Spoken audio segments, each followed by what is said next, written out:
Welcome to the Her Story Circle podcast, the podcast that brings you the extraordinary tales of everyday women who are changing the world. I'm your host, Gertrude Mache, and I'd like to acknowledge traditional custodians of the land on which we meet today. I also like to pay my respects to elders, past, present, and emerging. Every week, we dive into the lives, challenges, and triumphs of women from all four corners of the globe. We're here to inspire, enlighten, and connect, sharing stories that uplift and empower. So grab a cup of coffee, settle in, and join us as we explore the incredible journeys of women shaping our future. This is Her Story, where every woman's voice matters. Hello, everybody, and welcome back to the Her Story Circle. This is Gertrude Mache here in beautiful Melbourne, Australia.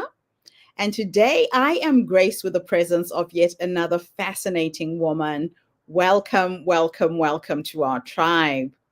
Please tell everybody your full name, where you're based, and share your story with us today.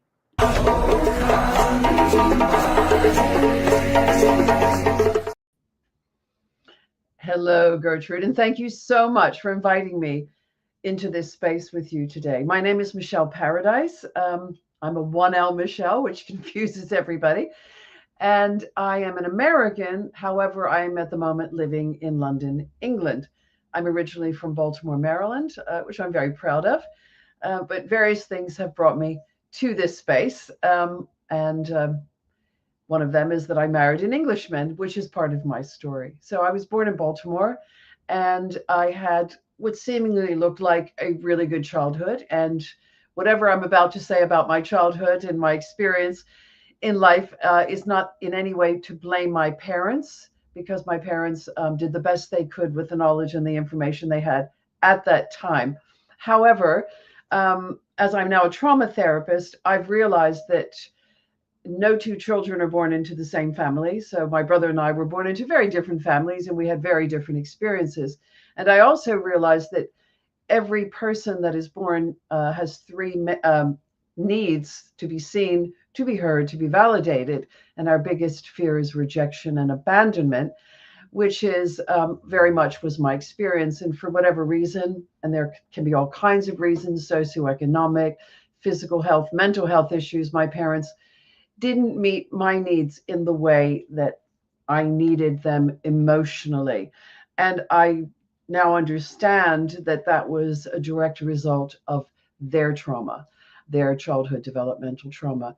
So this is a generational legacy trauma that we pass to other generations unless and until we do the work, which is where I am today. And this is what I do. I do it for myself, but I also do it for my clients. But just to back up for a bit, so I stayed living in Baltimore until I was about 18, and I just felt this incredible need to get out. I couldn't understand it. As I said, there was no blame to my parents. It just felt like there was something else I needed to see. And for me, that was the rest of the world. I really wanted to travel. And I only discovered this recently, in the past 5 years, let's say. I lived next to a woman, her mother, and this, in those days, would have been called a spinster, which is a terrible phrase, but she was a single woman. And every year she traveled, and she would send me postcards especially from Italy, which is my favorite country now. And I really made the connection between her traveling and the aspiration that created in me to see the world beyond the postcard. And we used to drive her to the airport when she left, and it was all so very exciting. So that was really my driver. I didn't understand why, but I wanted to travel. So what I did was I'm very tall. I'm almost 6 feet tall, and I'm quite unusual looking, as you can see. And I was discovered by two European designers whilst I was living in Washington, D.C. And they both invited me to come to Europe. One was Terry Mugler. He invited me to Paris to model for him, and one was Onda Rhodes, and she invited me to London to model for her. And I said yes. And that began this really interesting and exciting chapter in my life whereby I got to travel, as I said, on somebody else's dime. And I was sort of flung out into the world. However, what I didn't realize is that one of my personality adaptations was to be a people pleaser, fawning. And modeling was probably the worst job I could have done because it was all about being judged. And you were judged on things that were so superficial, like the color of your hair, the size of your nose, your height. And believe it or not, in 1980, I was too tall. Um, the cutoff was like 5'9", 5'9" and a half. So I was actually too tall. So that was a real problem. And because of my childhood developmental trauma, I wanted to make everybody happy. I wanted to be a perfectionist, and that really didn't go very well for me personally. However, I had a 20-year modeling career, and during that time, I based myself in London because it's a fantastic hub to travel to the rest of the world, as I'm sure many of you know. And I met my husband, and an Englishman, and we were married for 16 years. And during that marriage, we had two children, a son and a daughter, and which I never expected because it wasn't something that was on my timeline, but I was very, very happy to become a mother. I loved my pregnancy. I loved being a mother. However, my husband, and I'm not here to blame him, but he had some other ideas during our marriage.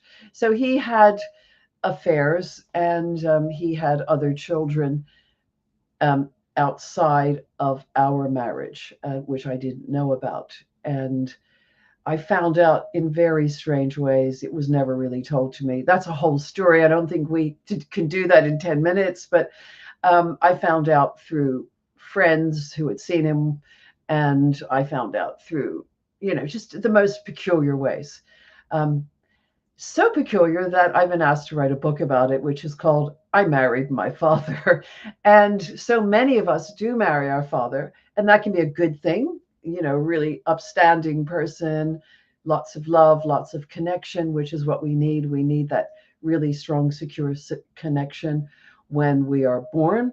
And my father just wasn't able to emotionally give that to me. And if you think about it, our first romantic relationship, and I don't mean that in an incestuous way, is with our father or with our mother, depending on what sex we are. So I had this very unrequited love. And what I did was I dated for years my father.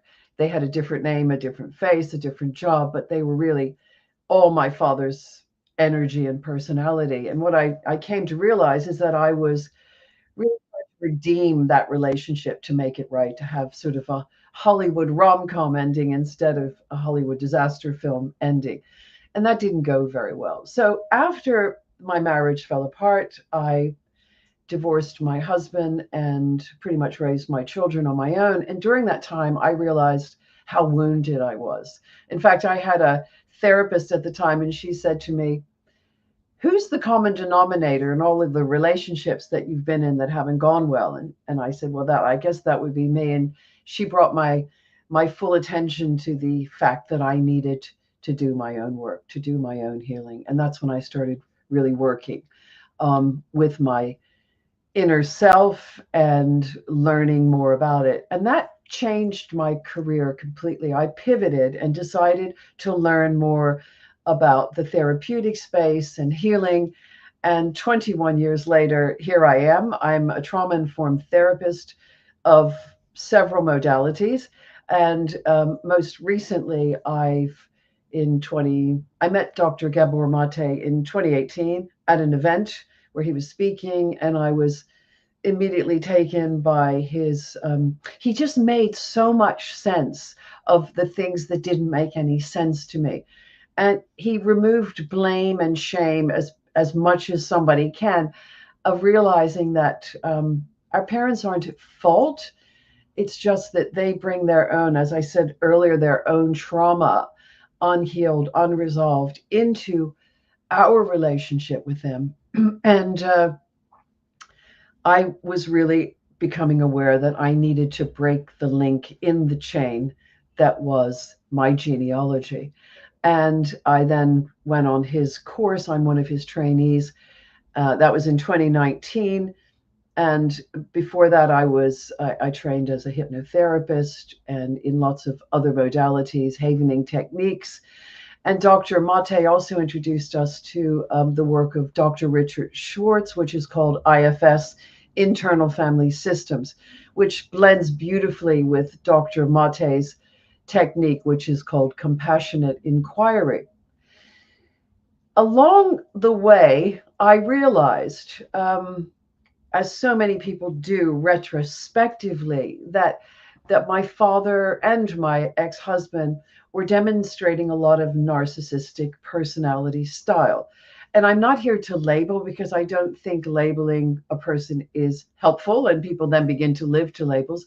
But I realized that it was something that I needed to become aware of. And hence, I started really focusing on that space, which is what I do now, doing my best to help as many people, men and women, to realize that they are in possibly narcissistic relationships and what they can do to survive them.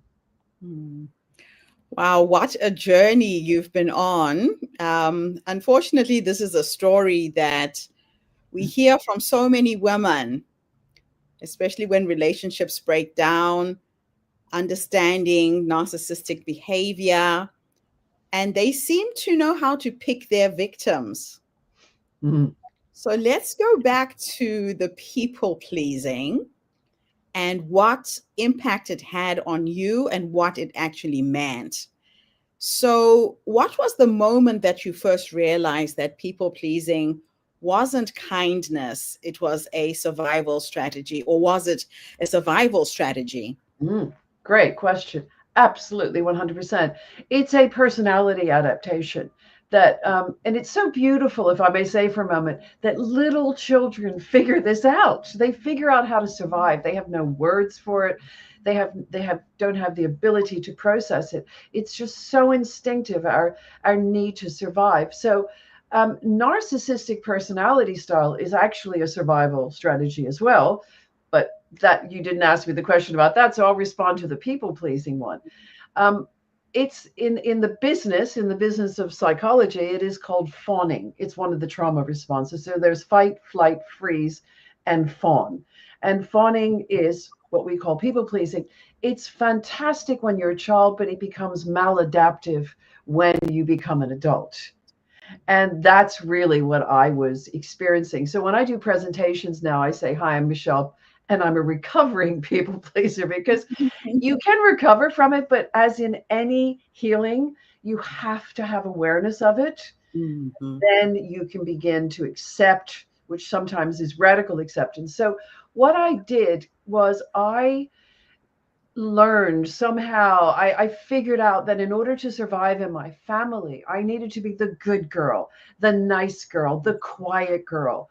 Because my brother was actually, who's older than me, was actually demonstrating more of narcissistic personality style, which was modeling my father. And that's very common. The child models the same sex parent first. Yes. So my mother was a people pleaser, really, if you looked at it. And what a lot of people pleasers don't like to hear, it is just as manipulative a strategy as narcissism is, if you look at it. So because I do a lot of work around this, I do presentations on people pleasing and presentations on narcissistic personality style. And they Right. are the perfect trauma bond, because you asked Mm. me a question at the beginning, how do they pick their targets, I call them. Yes. They have laser focus for the most vulnerable person in the room. And I was all about, let me please you, what can I do for you. I didn't realize this, of course. And as I'm sorry to say, to make this connection, and it's a very loose connection, but I'll make it anyway. Predatory sexual predators do the same thing. Mm. Pedophiles do the same thing. They scan the room for the most vulnerable child, Yeah. and they look for the child that isn't going to tell. Hmm. That is just incredible. Now, can you explain how childhood development trauma lays the groundwork for chronic people pleasing? Yeah. So I'm sure all of your listeners have heard of attachment theory. Dr. John Bowlby and Mary Ainsworth did a beautiful work on this. And we have four attachment styles. One is secure, which is pretty obvious. Then there's anxious ambivalent, which is also pretty self-explanatory. I don't think we have enough time for me to really deep dive into these. Then there's Right. avoidant, and then there's disorganized. So we all want to be securely attached. That's our goal. But of course, we have no control over that. And as I mentioned in my talking about myself, my parents, for whatever reason, and I do understand the reasons now, weren't able to securely attach and attune to me or my Right. brother. Because when I look back, I know very little about my parents' childhood, but I know some of the big bits. Okay. And there was so much trauma in their childhood, not intentionally, but my grandmother, my maternal grandmother, became very ill. My mother had to leave school at 12, look after her. You know, it really impacted on her life. And my Yeah. father, his father died whilst he was being born in another part of the hospital. And then he was adopted by my paternal grandmother's second husband. And that didn't go very well. And he was, emotionally and physically abused. So it's Yeah. all there. The timeline is all there. And what Yeah. happens is, because that generation and many generations don't do any of the healing work because it wasn't on tap at the time. It wasn't even something we knew we could do.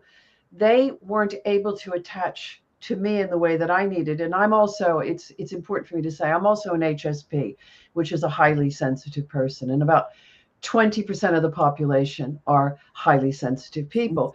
So Yeah. I actually need more attunement than Oh, most people, right? oh, And right. there's a great book, and it's called the orchid and the dandelion, which I think is such a beautiful metaphor for so the HSP would be the orchid needs a very special environment to blossom and grow. Yes. The non-HSP, and neither is right or wrong, is like the dandelion, biblical weather, and Yeah. they pop up through the crack in the pavement, right? So Right. um, that's it's really very clear of what somebody like myself needed. And of course, we didn't know this. The research on this and development by Dr. Elaine Aron is only 40 years old, and I'm older than 40 years old. He Yes. wasn't around at the time. Oh, So I wow. hope that helps you to understand how so what a lot of children do is they can fight, they can't leave. So it's fight flight, right? They can't leave and get an apartment down the road and a job. So they freeze and they get stuck in whatever the lack of attunement is. And Mm, one of the choices is fawning. So I chose fawning. My mm. brother, when I say choose, we didn't actually have a piece of paper Not and a a pen, conscious thing. No. but it was a survival strategy. My brother went the other way. He went, let me go out into the world and take. And I don't mean that rudely because he's an incredible man and he's been through a lot, but he had to deal with substance abuse and things like that I did. Mm.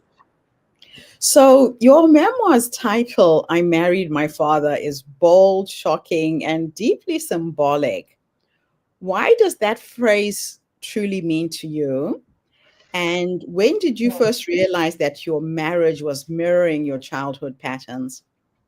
Well, actually, my brother is responsible. We joke about this. So I went. I didn't have a big wedding. My father was ill. I was living in London. We went back to Baltimore, the hottest day of the year, Friday the 13th of August, in the hottest day of the year, and we got married at City Hall, and it was a very small wedding, and which was perfect for me. I didn't need to wear wedding dresses. I wore enough amazing dresses. We're literally walking out, and my brother, who's actually taller than me, leans over and he says, you married your father. And I just froze. I just stood there and I was like, Uh, your whole life goes like that. yes. And I was like, my brain just froze. And I Um, thought, oh he's right. He's right. He even looks like my father, right? oh, wow. Tall, dark, the whole thing. And Yes. I was like, in that moment, just everything shifted. And of course, I was married. I wasn't even married for a half hour, and I was being told this. And I kind of put it to one side because that was years ago, that was decades ago. Yes. And then I was approached by a publisher recently, and she said, I'd really like you to write a book because she saw me doing a presentation about some of this stuff. And I said, Yes. well, I do have this in the background. It's called I Married My Father. She wasn't too pleased about it at the time because it can Yes. actually sound incestuous, I guess. Yes. But most people, when I say it, they're like, I get a wry smile, and then their brain No. is interested, and then they go, you know what? I think I married my father. And sometimes that's good, as I said, because I'm very Yes. or and not that it's bad, but I kept repeating a pattern that I couldn't see. And I cannot tell you, Gertrude, how healing this has been for me. I haven't written the book yet. I'm working on it now. But Right. just the beginning of this journey, the forgiveness in all of it. I have such forgiveness and understanding and compassion for my father. Yeah. So you said that after the divorce, you realized that you married this narcissistic psychopath. What are the defining behaviors that made everything click and set you on a path of trauma healing? Um, that's a really great question because it's so hard. I would say that my ex-husband is a vulnerable narcissist, meaning that he's more covert. So it's not the grandiose, loud, entitled, um, very charismatic, the person that walks into the room and takes up all the oxygen and Uh, everybody migrates towards them. I'm sure you can think of some people in oh, yes. politics or in Hollywood that fit that description. He wasn't that kind of person. He was a really good listener to women, and Okay. so there's four stages of narcissistic target relationship. The first one is called love bombing. It's Oh, when yes. there's this overabundance of they see you, they hear you, they acknowledge you in ways that you've never been before, and this is what you've been waiting for, right? That can Mm-hmm. last between an hour or a year. Again, I don't have a lot of time to deep dive into it. The Yeah. second stage is devaluation. So the narcissist is looking for supply in many ways. That's their goal, right? Whereas people pleasing is like, let me give you everything I have so that you like me and I feel good about myself. They're like, what can I take? I need to feel good about myself by Yeah. inward incoming things. Um, Yeah. Again, he wasn't demonstrating a lot of that.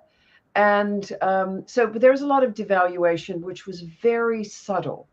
The third stage is called discard when they get rid of you, and the fourth stage is called hoovering, based on the British vacuum cleaner, which means coming back for you. Right? They Fucking bring you back into the pattern. I didn't see any of these. Okay. In um, fact, there's a fantastic quote. I don't know who said it. It certainly wasn't me. I wish I had. Narcissistic relationships are almost always seen in the rear view mirror, not in the windshield. and, Okay. So okay. we don't know when we're in them. We Yeah. only know when we've been in them. Afterwards. And that's my work now, is to help people Okay. to understand, to make sense of so there's gaslighting, which makes you feel crazy and it denies your reality. There's a lot of sexual betrayal, which was my experience. And he kept coming back to me. So he would devalue and discard me and keep hoovering me back within Wow. the marriage, right? We never divorced at that point. And but then when I learned about, the final child, which was with my best friend of 15 years, the godmother to my children and birth partner and all of that, I was like, you know what? I think I have to make a decision here. Yeah. And I still didn't realize it was narcissistic behavior. I just, what people pleasers tend to do is they go back to themselves and say, I wasn't enough. What did I do wrong? I wasn't pretty enough, smart enough, Oh, whatever, the enough thing, yeah. right?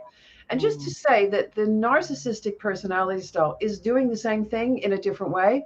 because it's a shame based strategy, personality style, and they don't feel enough either, but they just do it in a different way. Oh, fascinating. Now, many women stay silent about narcissistic abuse because of the shame, the guilt, and the fear of judgment. What do you want them to know about telling their truth, even when their voices are shaking? I want you to know that you are not alone. There are millions of us, men and women and children that are raised by narcissistic parents. Um, what I want you to know that there are words for it, there Yeah. are descriptions for it, there's understanding of it, and I always say, when you can, and this takes time, when you can understand the narcissistic personality Mm. person and develop some compassion for their woundedness. I didn't say forgiveness, it's not required in my world. And I don't know if you're familiar with Dr. Ramadi Dershavala. She says a very similar thing. You don't have to forgive because it's the gift that just keeps on giving. Trust me, it takes a lifetime to rebuild your life. You Yeah, don't recover from narcissistic personality relationships, you rebuild your life because it's it beautiful. can affect your financial, your emotional, your mental, your physical, you know. It So I impacts just on want, so many things. it does. It's a holistic trauma. Yeah. If that's such a phrase. It's my phrase, but I don't know. But it every part of you. So I just want people to hear that there is, it's like, you know, when you go to the doctor and you got all these symptoms and you don't know what it is and the doctor says that is this, and you just feel seen and heard and Yeah. validated, and it's like there's words, there's something we can What do you're now, going there's a through. diagnosis, right? So you've said that your mission is to prevent women from making the same mistakes that you did. What is one mindset shift that could save someone years or even decades of pain? Wow. I I really had to realize that I couldn't change. I know we've all heard this, but it's never, you can't hear this too many times. We can't change anybody else. Yeah. I Yeah. wanted to change him. I wanted to change the situation. I, in typical people pleasing fashion, I wanted to keep going outside of myself. But the Mm. work was here. I always keep these nesting dolls on my desk to remind myself, and you know how it goes. I'm not going to do it now, but what we do, there's that really solid little one in the middle, which I call the authentic self, and we layer ourselves up with personality adaptations to Yeah. survive. And really, what I needed to do was to start remove the Take layers those layers. and to get back to myself. My last two questions for you are a bit of a thought experiment. In the first one, I'm going to teleport you back to the past, to that younger woman who found herself in the middle of this storm. If you could go back and give her three nuggets of wisdom based on what life has taught you up until this point, what would those three nuggets of wisdom be? Just in case there's a woman who's listening to this podcast, can't see the wood from the trees, what three nuggets of wisdom could you share? Um, mm, wasn't ready for that one, so give me a second. But it's a great question to think about. Um, I was initially wanting to say trust myself, but actually I can't because I didn't develop my gut reaction. Because when you're raised in an enmeshed family, you don't develop your own, you know, thoughts, and you don't know how to make decisions very well. So sorry to say that wouldn't be one, but a lot of people do need to trust themselves. They really do. I wish I had found more wise people in my life. I just flung myself out into this quite superficial world. So, one of the things I would like to say to her is they were there in her life, but I would like for her to have connected more to the wisdom that was there and not just keep running away. I just kept running away, running away, running away from everything. I'd like her to know that she was enough and she was always enough. And sometimes people thought she was too much, but she was never too much. She was just with the wrong audience. And I call them audience. And which leads me to the third one. Find your tribe. You know, community is so important. And I didn't find the right community because, once again, I didn't know what securely attached looked like. But find your tribe.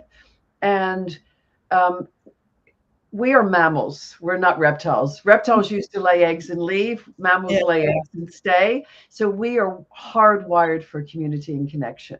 And I wish I had developed more of that. I would really have encouraged her to develop more community instead of running, running, running, looking for the answer everywhere, which was right there inside of her. Inside. I love that. Last question is futuristic. I'm going to teleport you into the future to go and meet the 90-year-old you.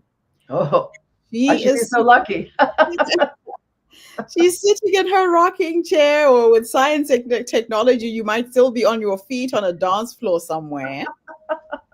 But if you could teleport into the future to go and meet this wise woman who has led you up until this point, what will you say to her when you finally meet her? Well, first of all, I'm getting very tearful just Thinking. thinking about that. Mm, Um, I would be so blessed to live that long. Um, I would thank her. yeah. I would thank her for being so curious, so strong, so tenacious. Mhm. Um, for people pleasing is actually a beautiful energy, and I don't apologize for it. And I would like to thank her for protecting me all of my life, Yeah. most of my life, by helping me develop personality adaptations to protect that wounded little girl inside. And she did. She really did a great job.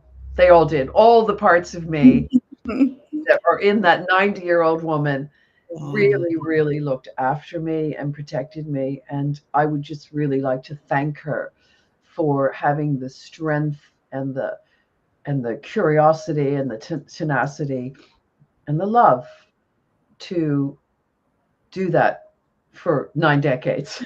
I love it. That is just awesome. I love asking women that question because you're right. A lot of us don't realize that the wisdom is within. We run around looking outside of ourselves for answers, for solutions, instead of going back inward to find those solutions and listening to our intuition. Because your intuition is like a muscle. The more you use it, the stronger it gets, and the stronger it gets, the more you use it. Yes. Absolutely wonderful. Well, thank you so much for coming online and sharing your amazing story with us today. Where can people buy your book? It's not out yet, but what I'd love for them to do is follow me on Instagram because that's where I'm most active. I do right now. I've got a story up, Ask Me Anything, and I answer people's questions. It's Michele Paradise Official. That's my handle. Michele is spelled Michele, which, as I said, confuses people. You've got my website up, which is fantastic. Yeah, I'm most active on Instagram and YouTube. Okay. Michele Paradise. If you spell my name like that, you will find me. And I love to connect to my audience. I have some digital assets. One of them is free. So if they want to follow me on Instagram, they will be DM'd a link to my free digital asset, which has actually got an image of this on the front, and it's called Who Am I? And it's a 30-day journal of self discovery because the first step to healing is awareness, and Yeah. Yeah. that's what my journal is all about, I awareness. love it. Michele, thank you so much. It has been very intriguing being with you today and listening to your story. I really appreciate sharing you with our community today. Thank you for inviting me. Such fantastic questions, and I love your energy and your smile. It makes it all so much more pleasant and easy to do. So thank you. Thank you. And thank you to everybody who tuned in today. The Her Story Circle is not just a podcast. We're a social impact movement that brings you the stories and voices of women from all over the world. We share these stories to uplift you, to empower you, to energize you, but most importantly, to take you from where you are now to where you're trying to go. So if you are a woman who realizes that you are in a relationship and you need to get out, or you need help and you need support, here's an expert who can help you with that. Please reach out. There are now communities online all over social media that you can tap into as well. Or if you know a woman who needs help, please share this podcast. Help us get this content to the women who need it. I'll be back again tomorrow, everybody, with yet another amazing guest. In the meantime, have a fantastic day, morning, or evening, wherever you are in the world. And Michele, thank you again for the interview. Thank you. Bye for now, everybody. Thank you for tuning into the Her Story Circle podcast. I hope today's story has inspired you to believe in the power of our stories and the difference you can make in the world when you use your voice. I'm Gertrude Mache, and it's been an honor to share this space with you, where voices from all walks of life come together to weave a rich tapestry of diverse perspectives. Don't forget to subscribe, rate, and review our podcast to help us share these stories with more listeners. Follow us on social media by looking for the Her Story Circle podcast for more updates. And join us tomorrow for another episode filled with courage, resilience, and empowerment. Remember, your story matters, and together we're building a stronger, more inclusive world. Until next time, keep making her story. Absolutely.